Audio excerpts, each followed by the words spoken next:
Sveiki, šiandien grįžtame su dar viena mano Trading 212 ETF eksperimento ataskaita. Šiame eksperimente įvoju po 4 eurus į 2 skirtingus ETF fondus. Tai reiškia 4 eurai per savaitę reguliariai, be bandymo atspėti, kada rinka yra aukščiausiame ar žemiausiame taške. Šiandien pažiūrėsime, kiek jau esu suinvestavęs, kiek ETF vienetų sukaupta, kaip pasikeitė abiejų fondų rezultatai, ar šiuo metu esame pliuse ar minuse. Primenu, kad tai nėra visas mano investicijų portfelis. Turiu ir kitų investicijų, kurias stebiu atskirai. O mėnesio gale darau bendrą visą portfelio apžvalgą. O dabar pažiūrėkime, kaip atrodo šis eksperimentas. Trumpai primenu eksperimento taisyklės. Investuoju 4 eurus į abu ETF'us. Kiekvieną savaitę, tai 70% iš tų 4 eurų pasaulis ir išsivysčiusios rinkos ir 30% būtų Azija ir besivystančios rinkos. Strategija paprasta. Tiesiog reguliariai pirkti ir stebėti, kas vyksta ilgesnėme laikotarpyje. Šio eksperimento esmė nėra parodyti greitą pelną. Įdomiausia dalis yra pamatyti, kaip iš mažų sumų per laiką pradeda formuotis investicija. Užeiname į Trading 212 puslapį. Užeiname į savo krepšelį ETF eksperimentas.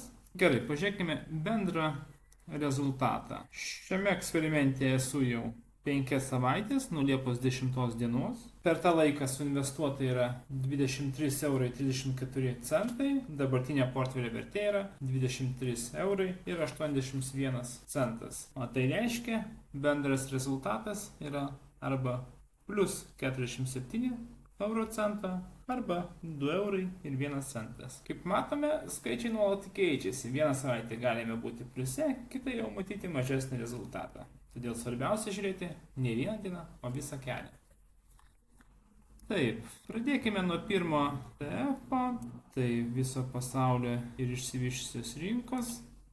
Suinvestuota yra 16 eurų 27 centai, viso yra 5 pirkimai. Pažiūrim, kiek turime sukaupę vienetų. Sukaupta vienetų yra 1,27.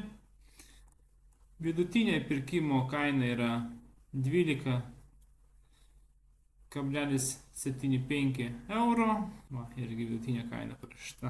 Pati šio ETF-o vertė yra 16,61 centas. Tai yra, jo grąža būtų arba plus 34 euro centų, arba 2 eurai ir 9 centai. Čia įdomiausia dalis yra pamatyti, kad kiekvienas mažas pirkimas prisėda prie bendros pozicijos. Čia kur paspaudžiame ir einame į praeitį.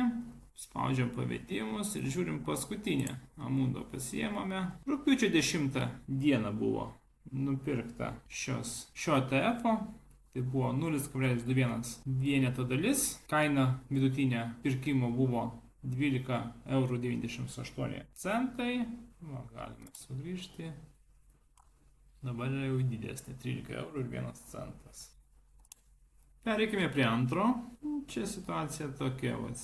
Investuoti 7 eurai 6 centai. Pirkimų irgi 5 buvo.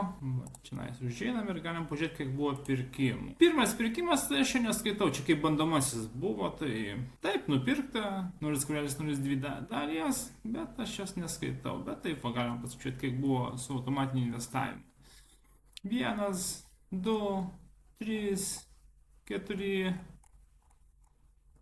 5. Viskas. 5. Grįžtam atgal eina. 5 pirkimai.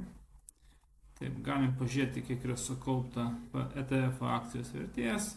Tai 0,15 vieneto. Vidutinė pirkimo kaina 46 eurai ir grubiai 33 centai. Dabartinė kaina yra 47 eurai ir 18 cento. Ir matom, kad mes turime per tą laikotarpį jau 13 centų uždarbį arba 1,84% pelną. Per mėnesį laiko mums priaugo apie 2, lygiai beveik 2 procentai pelno. Ką pastebėjau per šį laikotarpį? Šį apžvalgą paėmėm mėnesio laiko.